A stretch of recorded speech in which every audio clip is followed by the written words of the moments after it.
हरवलेली वस्तू मिळवण्यासाठी एक सोपा पण प्रभावी उपाय आज सांगणार आहे। अनेकदा काय होतं, आपण आपल्या काही मौल्यवान वस्तू, कागदपत्रे, चाव्या, दागिने घाईघाईत नेहमीच्या ठिकाणी न ठेवता कुठंतरी वेगळ्याच ठिकाणी ठेवतो आणि पाहिजे त्यावेळी आपल्याला त्या वस्तू सापडत नाहीत। अशा वेळी मन नाराज होतं, अस्वस्थ होतं, टेन्शन येतं, भीती वाटते। अशा वेळी अगोदर मन शांत करा आणि हरवलेली वस्तू मिळावी यासाठी हा मंत्र म्हणा। कार्तवीर्यार्जुनो नाम राजा बाहु सहस्रवान तस्य स्मरण मात्रेन गतम नष्टम च लभ्यते। हा मंत्र खूप प्रभावी मंत्र आहे। तो पूर्ण श्रद्धेने मनापासून म्हणा। हरवलेली वस्तू डोळ्यासमोर आणा आणि हा मंत्र म्हणत वस्तू शोधा। 100% तुमची वस्तू तुम्हाला सापडणारच। हा मंत्र इतका शक्तिशाली का आहे, त्यामागची पौराणिक कथा अशी आहे की कार्तवीर्यार्जुन हा एक पराक्रमी राजा होता। भगवान दत्तात्रेयांचा तो परम भक्त होता। राजाने कठोर तपश्चर्या करून भगवान दत्तात्रेयांना प्रसन्न केलं। त्यांना त्यांच्या 2 हातात 1000 हातांच्या शक्तीचं वरदान भगवान दत्तात्रेयांकडून मिळालं। त्यांना अद्भुत शक्ती मिळाली होती, त्यामुळे त्यांचा मंत्रही शक्तिशाली प्रभावी मानला जातो।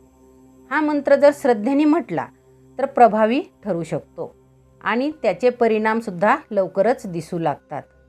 ह्यानी काय होणार आहे अशी भावना ठेवून जर मंत्र म्हटला तर अजिबात सफलता मिळणार नाही। तो पूर्ण श्रद्धेनेच म्हणायचा आहे। तुमच्याकडून कुठंतरी नजरचुकीने वस्तू ठेवली गेलेली असेल तर अनेकदा ती वस्तू सापडत नाही, स्मरणात राहत नाही। अशा वेळी हा मंत्र 100% कामाला येतो, उपयोगात येतो। हरवलेली वस्तू डोळ्यासमोर आणायची आणि हा मंत्र वस्तू मिळेपर्यंत म्हणत राहायचं। जिथं वस्तू असेल तिथं जाण्याची बुद्धी आपल्याला होते, आठवण पण आपोआपच येते। आपण बऱ्याच वेळा त्या ठिकाणी ती वस्तू शोधलेली असते, तरीही ती वस्तू आपल्याला सापडलेली नसते आणि हा मंत्र म्हणताच ती वस्तू आपल्याला सापडते। हा या मंत्राचाच प्रभाव म्हणायला काहीच हरकत नाही। मी स्वतः बऱ्याच वर्षापासून या मंत्राचा अनुभव घेत आहे। इतरांनाही या मंत्राचा अनुभव येत असल्याचं सांगतात। आपणही या मंत्राचा अनुभव घ्या, आपल्यालाही नक्कीच अनुभव येईल।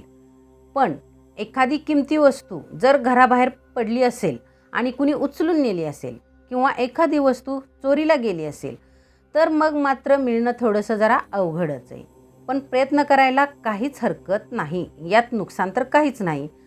पण घरात नजर चुकीनं कुठं ठेवली असेल आणि सापडत नसेल तर अशा वेळी मात्र हा मंत्र 100% उपयोगात येतो।